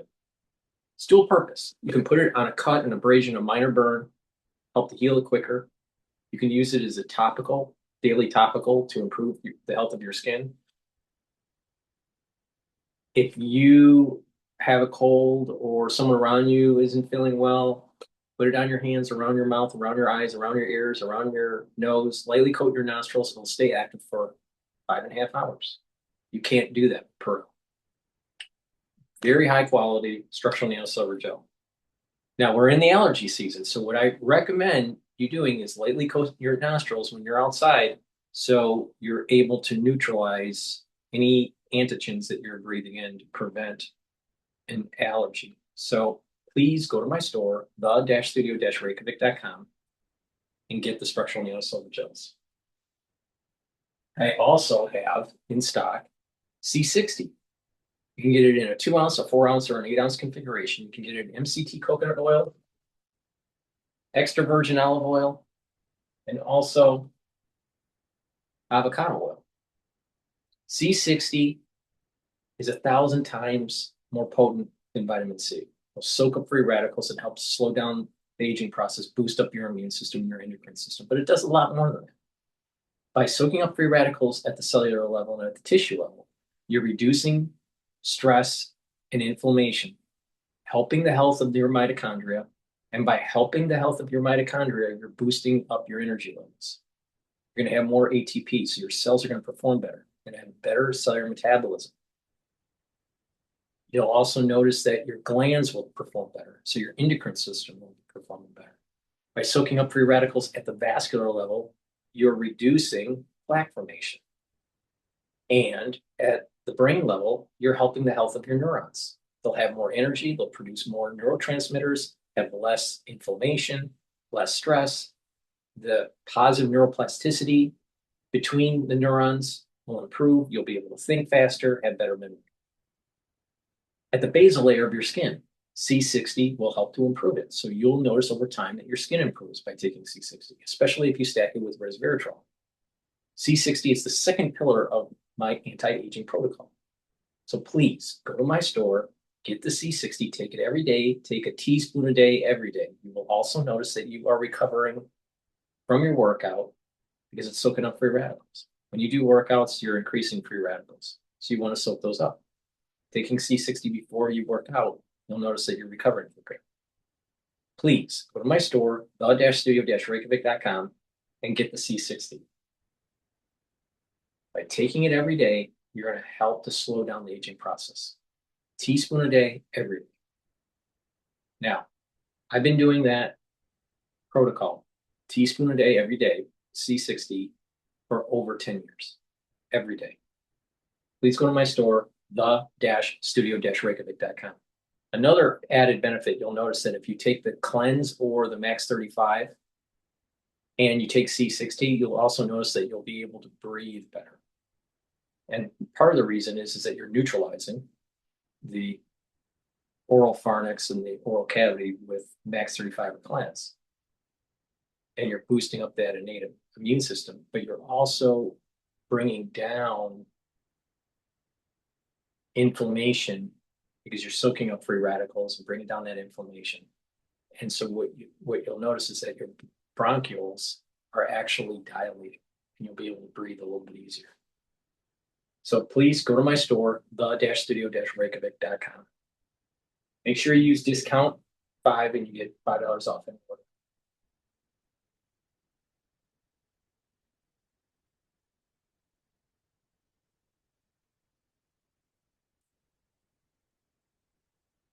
All right, let's see here.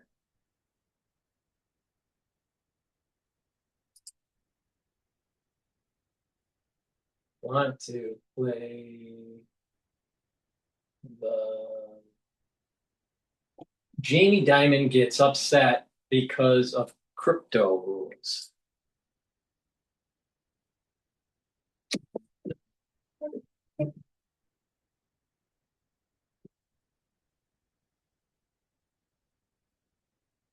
You're a professional auto technician. or working in your home garage, Harbor Freight has the storage solutions you need to stay. Are you happy with the way the Clarity Act is turning out? No, because it allows them to effectively pay interest on deposits, stable coins, something like that, without the protection that they should have. And it doesn't do anything for AML-BSA. And it's almost no legal protections. So no, the banks will not accept it that way. And the ABA, the small banks, the credit unions, not just the big guys. I'm not worried about stablecoin, but if it happened, I'm telling you, I would have nothing to do with it, and it would eventually blow up on its own. Okay, but that's my personal thing. But I do understand the concern of all the other banks. So, well, the markup is coming. I mean, what are you going to do about it? It is. We'll fight it. If we lose, and we'll live. Okay. But it will be fought. This will not be. No one's going to bow down to this guy, okay, or that company. And but he's the only one, and he's paying hundreds of millions of dollars in Washington this thing. He said he's representing the whole. Well, that was JP Morgan Chase CEO Jamie Dimon going after Coinbase CEO Brian Armstrong, vowing to fight back against the Clarity Act. The fate of the key crypto legislation hangs in the balance, as a full Senate vote is expected later this month. This sets up how cryptocurrency is regulated in this country. Wyoming Senator Cynthia Lummis posting on X with a warning to Congress, quote, "The next window for digital asset legislation after this Congress is likely 2030. Until then, developers remain exposed with no legal protections, and law enforcement remains without the tools to hold bad actors accountable. The Clarity Act solves both." Joining me now, Coinbase Chief Policy Officer Faryar Shirzad. Faryar, it's great to have you on the program once again. First, your reaction to those comments from Jamie Dimon and Maria. Well, we have a lot of respect for Jamie Dimon. He's and JP Morgan's an excellent bank. In fact, they're our bank, and they've worked with us and stayed by our side, even through the Biden administration, when the Biden regulators were trying to force banks to debank the crypto sector. We have a number of partnerships underway with them. We work with them around the world. So we think well of Jamie Dimon and of JP Morgan. We have a good partnership with them. But at the end of the day, public policy is about the right outcome for the American people. And I'm confident Congress is going to do that. The Clarity Act is a really strong bill that creates important consumer protections, but also allows the financial system to become more responsive to the average American. And I think that's a great objective. And I'm excited that we're very close to getting the bill on the floor and then ultimately to the president's desk. How confident are you that it's going to pass the Senate? Look, I feel very good about it. I think the Republican caucus is pretty unified. The president's been putting his shoulder into this, and there's a very large group of Democrats who want to get this done. We've got about 80 Democrats in the House who voted for this, and I think we'll get a proportional number in the Senate. Crypto, interestingly, has actually become the most bipartisan issue in Washington. It was probably the singular bipartisan achievement of last year, and I think Clarity will be the big bipartisan achievement of 2026 going into the midterms, and that's pretty exciting. You say that this is crypto's Dodd-Frank moment. What do you mean by that?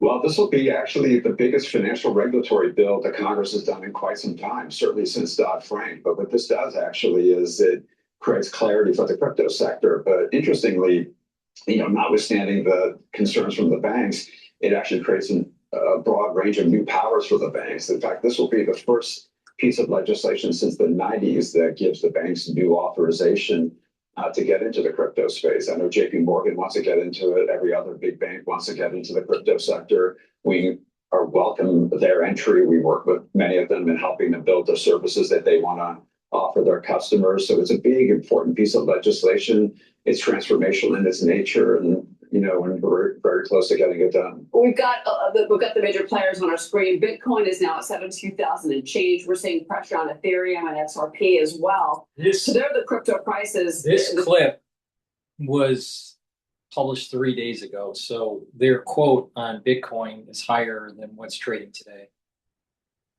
Today it's trading at around 63,000. Morning, at least that is the read. But the broader crypto market has been falling in line with Bitcoin and lagging behind the recent stock market meltdown. Faryar, your take on the state in general of the crypto market right now? Has the big trades already been made? And does the fact that we've had some back and forth on clarity maybe have a negative effect on the crypto market? We're very bullish about the crypto market. The adoption of Bitcoin, Ethereum, other tokens has been enormous and global and has been now integrated into the mainstream financial system. But we're even more bullish about crypto as a technology. And you're seeing banks like all the big banks, you're seeing financial services firms and others integrating blockchain-based technology into their system. So crypto is now the accepted upgrade of the financial system. And we'll see it across a broad range of different financial applications. And Clarity will provide the legal certainty for companies like us and the big banks and others to do exactly that. And so it's a really, really timely piece of legislation. And the future is going to be what we call tokenized, so built on blockchain-based rails. And that's a really exciting development. Would Coinbase be accepting of changes to the rewards? Because that's still an issue and a bone of contention here. To changes how the rewards are given on stablecoin. Look, I think, the North Star on rewards has to be what's good for the American people. So we obviously would be enormously uncomfortable with any changes to the rewards language. But more importantly, the key architects of that compromise, Senator Tillis and Senator Alsobrooks, have been quite clear that the language is fixed. It's not going to change, that this is the compromise they intend to defend with their colleagues. There's been a broad sort of, voicing of support for what they've come up with. So I think that language will stay unchanged, and I think it's important that it do so if we want to make this technology work for the American people. Okay, and Coinbase recently gave some guidance from the CFTC to begin allowing access to the global cryptocurrency derivatives market, which is an incredibly massive futures and options. These accounts are 80% of the global crypto trading volume. So tell us more about this and how this guidance helps you and the company. Well, the crypto spot markets are really important, and Coinbase has always been a global leader on that. And what we wanted to do is to bring the derivatives markets more onshore and make them available to U.S. customers. And the CFTC took a big and important step last week in allowing that to happen. And so as a result of the CFTC decision, we'll be able to offer crypto perps, so perpetual futures, to American customers. This is a big regulatory unlock. It shows that the U.S. regulators are trying to execute on what the president has said that he wants, which is to bring the crypto markets onto U.S. soil. And we're excited to be a big catalyst for making that happen. All right. Well, Faryar, obviously, we have been following the story. We've been watching it. We're going to continue to monitor where Clarity sits. Well, in the near term, the crypto market, people are going to start continually investing. Long term, I'm not so sure it's a stable asset. I don't feel that it is. Now, stable coins may be used in other countries for reducing friction for currency exchange. But I'll tell you, I think it's too risky to be trading in the crypto market. Please go to my store, the-studio-reykjavik.com, and get the resveratrol. Resveratrol will soak up free radicals. It's an antioxidant. It'll help to boost up the health of your mitochondria so you have more energy. It'll help with youthful gene expression. It'll help to get rid of cells that are in senescence. And taking resveratrol not only will help to slow down the aging process, but it will also help with the basal layer of your skin, especially if you stack it with C60. So new skin cells that are generated will be healthier. So please go to my store and get the resveratrol. Vitamin C and magnesium. Vitamin C and magnesium will boost up that immune system, help with your brain function, and help with your skin health. Magnesium is also very important for the efficacy of vitamin D3. You can stack this with the magnesium and zinc to get an added benefit of boosting up that immune system and brain function. Magnesium is very important for brain function. Keep that in mind. Not enough people are taking magnesium as a supplement to boost up brain function.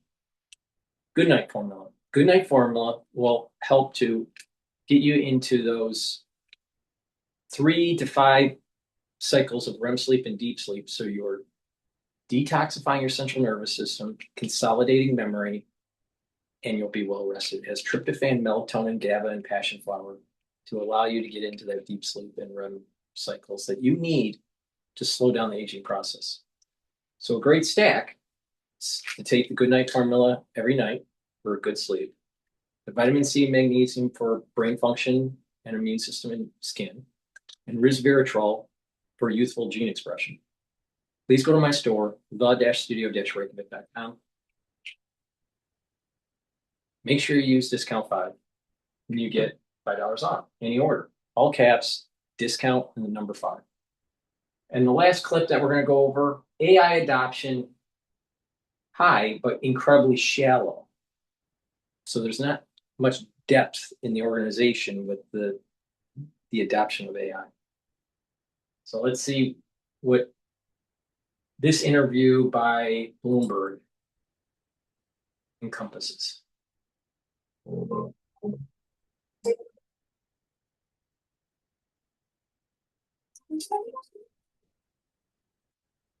AI is a different growth story, but it is changing some of the math about how we think about investment returns inside organizations, but it is still very, very early days. The majority of organizations that are bringing AI in are not really seeing growth gains. They're seeing a bit of productivity or cost reduction, but we're not really seeing a lot of the use cases that are generating detrimental revenue or value creation for organizations. Again, we're early days, but the last couple of months are showing a little bit more doubt about how much these investments are going to translate into returns. So when you talk to your C-suite clients, are they looking to embrace AI? Are they still in the stage of what is AI? Is it a friend to me? How do I think about it? What's the conversation you're having? So I love this question because there's been a transition. So we went from kind of 2023, I'd say it was doubting. CEOs did not want to jump on another trend that was not going to pan out. Then we went into dabbling, right? Mm-hmm. Use cases, throwing Copilot licenses at people. We are very slowly transitioning into what I call deliberate, actually bringing AI into strategy, but relatively early days. The majority of companies are still dabbling. So while AI adoption is very high, it is incredibly shallow. Only kind of 10 to 15% of business work is being done in any form with AI, and any kind of cross-team, cross-functional use cases are relatively small. What is as we step back here and think about all the economic data we've been getting over the last several weeks, including this week, we'll get some more on the labor front here. What's the conversations you're having today with your clients about the economy? What are you hearing? What's the conversation? What's funny is that the market gets bored of topics when it goes on too long. We're kind of bored of the Iran war. We're bored of the K-shaped economy. CEOs don't have the luxury of getting bored. Mm-hmm. Just because a trend has been going on for a couple of months doesn't mean that it affects strategy. So I'd say, look, we're looking at the Iran war. We are looking at the economy, especially the lower end, and tariffs are back in play as of yesterday. And again, we might be tired of talking about tariffs, but they're a real economic impact on companies trying to make some of these decisions. The Pennsylvania Railroad was religion in my family, arcing across to Chicago. I mean, it's what came out of the 3 debacles of railroads way back to 1890. The analog to the railroads in AI, where are we in that path right now? Very early days. The difference is 1890-ish. The difference is, Tom, when we laid some of the early railroads or the kind of the cable infrastructure in the 90s, there was nothing really going on them or through them in the early days. We do not have a demand issue right now. Like, this is very much, we are still lower supply than we have demand. So demand is high, it is increasing at a non-linear rate, and it will continue to. But we are going to see a very volatile market when it comes to AI. We're seeing a shock the last couple of weeks because a lot of the vendors are changing how they're pricing, which is why compute cost and token max and all of those things are coming into the conversation. Are the bro listening to people like you? Do you feel like they're in a vacuum in their earnestness and their $8 lattes on the West Coast? Are they actually listening to Bryn Olson or Hummus about what's actually going on? If you look at the differences between the impact that both economists, academics, and tech firms think that AI will have on productivity, the range is between 0.1% and 80%. Like, that is a hundreds of order magnitude difference. Like, we will eventually need to ladder out somewhere. It'll be higher than we've seen in other tech booms, but at this point, I think we're dramatically overestimating the near to short-term impact that AI will have on productivity. Because I mean, that's a non-consensus view, I would argue. Because I think most people that come into the studio with Tom and I suggest that, I mean, you got electricity at the top of the compendium, and right below that is AI. Well below that is the internet. That's kind of where people kind of weigh this. Because adoption was so much higher. We reached 50% of global adoption in 3 years. The internet was 7 to 10. The difference is what is happening inside organizations. It is very, I don't want to say easy because nothing's easy, but it is very approachable to get productivity booms at a team or function level. So engineering team at scale, 30% productivity. Customer service support, 30 to 50% productivity. What we do not have is cross-team, cross-functional, organizational-wide productivity, which is something you will see as an external. And the reason is getting those kind of gains does not take throwing AI on top of work. It takes actually redesigning workflows, and that is really hard work that takes time. So we'll get there, maybe / probably, but short to near term, we are looking at change. Paul's too polite, so I'm going to ask. Be blunt. It's just another corporate education program. Baloney, it's Fuqua. The future of leadership now. What's the distinction about Duke corporate education versus another soiree to look buff and beautiful? I think all forms of corporate education, whether it's London Business School or Duke, we are trying to help deliver impact and value creation and really understanding not just the topics, but how they can practically apply it inside their day-to-day work. Do you make them do math? All the time. Yeah. This is cool. I get good. When I put up charts, I always caveat it's going to be a chart. I need corporate education to sponsor me. My first sponsor, the first people that said the idiot with the bow tie, let's throw money at him, Stern School of Business, NYU. And one of the students showed me their math. Paul. Yeah. I was like, are you kidding me? That's the energy that's in these programs. Right? Math still matters, Tom. Math still matters. Didn't come back. Exactly. How do you put AI into the curriculum here? Because I would think that would be great question. Anybody north of 28, 29 years old, I need to be educated on AI. So there is plenty of education. I look at the vendor front as well on what we call hands-on keyboard education. And that's fine, but that's not what leadership teams need. Leadership teams need to actually understand, how do I retrain my teams? How do I hold people accountable for AI? And not to kind of overwhelm on jargon, but most companies are great at tracking the outputs of AI. How many use cases are in play? How many people have licenses? How many tokens are used? Organizations get nothing from those output measures. What we really need is kind of this organizational-wide, leadership-wide training on how to deliver outcomes from AI versus just outputs. How about the ethics of AI? I mean, I was speaking to the Bolton Consulting Group recently, and they say before they engage with a client who wants to, quote unquote, implement AI into their business model, they want to get buy-off at the C-suite level and the board level on ethical implementation of AI. How does that figure into it? It absolutely does. And for full disclosure, I'm an advisor at BCG as well, is that if you think about first of all, it's not a senior leadership thing as well. Younger employees are very, very concerned about the ethical use as well. If you pull younger employees, that's what they want to talk about as well. The challenge is there's 3 or 4 simultaneous planks you need to work on if you want to get benefits from AI. You need to do organizational-wide upskilling. You need to focus on the governance, ethics, responsible AI. You need to build your tech infrastructure, data platform. Most established organizations don't have data in a way that they can actually leverage it using AI tools. And then you've got to link it to outcomes. So doing those 4 things at the same time, we call it parallel pathing, is very difficult. But if you don't have the governance, responsible AI in place, you're not going to move. The irony is that boundaries give folks freedom. So organizations that are moving the fastest are those that have the clearest boundaries in governance and responsible AI. When the rules are clear, people move faster. I started a business to give old folks a new life, and Chase has supported me from the beginning. It was different than anything I had experienced before, and it was really uncomfortable and really painful.